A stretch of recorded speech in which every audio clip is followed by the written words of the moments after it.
Welcome to the dark side of travel. So you've dared to come jaunt with me. Thank you. Let me introduce myself.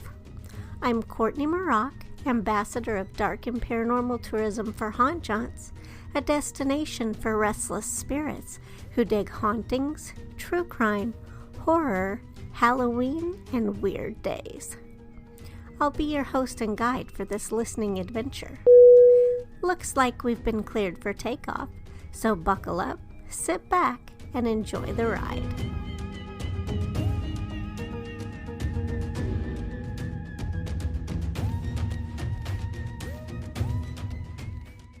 Besides green beer, shamrocks, and pots of gold, leprechauns are also prevalently represented on St. Patrick's Day.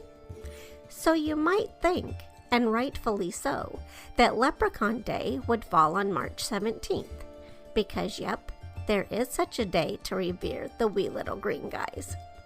However, if you go searching for Leprechaun Day on the Weird Holidays and Observances page that you'll find on hauntjaunts.net, you won't find it where you think you would if you're expecting to find it in March. It's one of those weird holidays that's not where it should be. At least in my mind. Another one is Build a Scarecrow Day, which is in July. I would have thought it'd be sometime in early fall, but it'd be too late by then to build one. Farmers need scarecrows to protect their crops, many of which are harvested come September and October. Looking at it from that perspective, July makes sense for having a Build a Scarecrow Day, doesn't it? If we dig in and examine leprechauns and the day that celebrates them, will we find that its non-St. Patty's Day placement also makes sense? Let's find out. First of all, you might be wondering, if Leprechaun Day isn't on St. Patrick's Day, then when is it? It falls on May 13th. And what about its origins? As Days of the Year put it, the origins of Leprechaun Day are just as mysterious as the hiding places of the pots of gold belonging to the little folk. We'll get to the legends surrounding their pots of gold, but Days of the Year wasn't lying. Trying to uncover the origins of Leprechaun Day proved elusive. The first newspaper reference to it that I could find was from 1992 in the Bangor Daily News. But it likely started before this. Exactly when, who started it, or why still remains a mystery. For now, I'm always digging to uncover Weird Day origin stories. If I find anything more, I'll be sure to update you. Speaking of origin stories, what are leprechauns? Where did they come from? When did they first appear in Irish folklore? Some classify them as fairies, while others categorize them as elves. Live Science offered two possibilities for where the name leprechaun comes from, including 8th century legends of water spirits called, here we go, this is in Irish, so if you speak this, pardon me for butchering it, Locorpen, meaning small body. Somewhere along the way, these sprites were combined with another mischievous household fairy said to haunt cellars and drink heavily, and came to be known as leprechauns.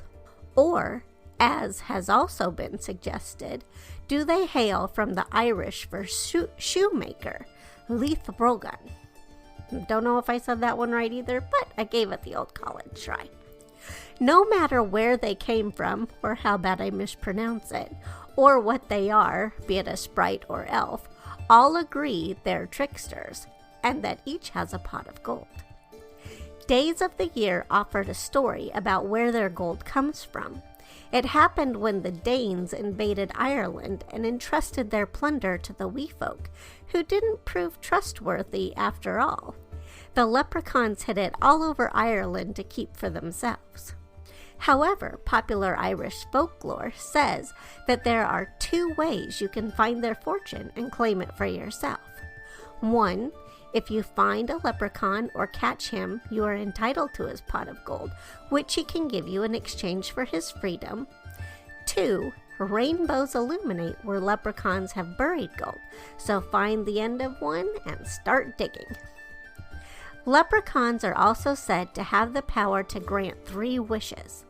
Maybe one of them could be, "I wish you'd give me your pot of gold." What about sounds? Do leprechauns make any? If you're trying to catch a leprechaun, is there something you should watch for in particular when searching for them? More like something you should listen for, which would be merry singing and the tap-tap-tapping of his tiny cobbler hammer driving nails into the shoes he's making. Did you know there is a genetic birth disorder called leprechaunism? That was something else I learned thanks to live science. The condition is also known as Donahue syndrome, which is the term most researchers prefer since, as live science pointed out, families may view leprechaunism as pejorative. But what is it? It's a very rare recessive genetic disorder characterized by abnormal resistance to insulin. It's so rare that only 50 cases have been reported in medical literature. Babies who are born with Donahue syndrome are unusually small before and after birth and experience a failure to thrive. Physical characteristics include abnormally large ears and mouths on an abnormally small head and skin issues.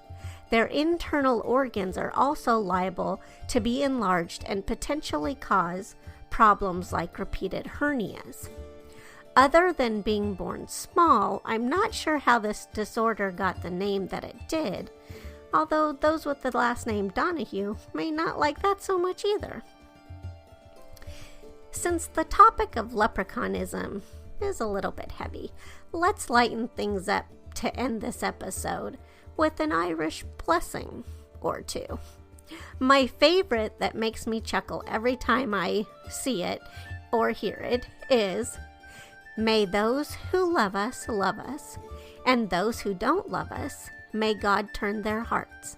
And if he doesn't turn their hearts, may he turn their ankles, so we may know them by their limping."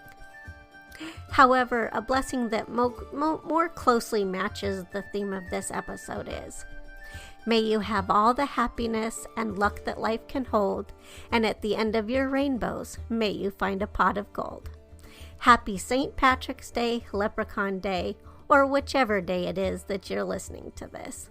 As always, thanks for tuning in.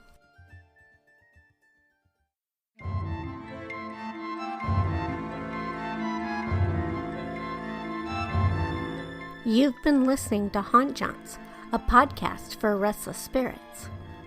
My name is Courtney Mroch, and it's been my pleasure to be your host and guide for this audio journey.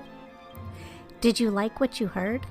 If so, the best ways to show your appreciation are by subscribing wherever you get your podcasts from, leaving a review if your podcast provider permits it, or by sharing this episode. If you're curious about the music, almost all of it comes from filmmusic.io, unless otherwise specified in the show notes, which is also where all artist and song titles are listed. And if you'd like to continue exploring with me beyond the podcast, you can always jaunt with me online anytime at hauntjaunts.net or socially on Instagram and YouTube. I sure do appreciate you taking the time to sail the airwaves with me. Until our paths cross again, ciao for now.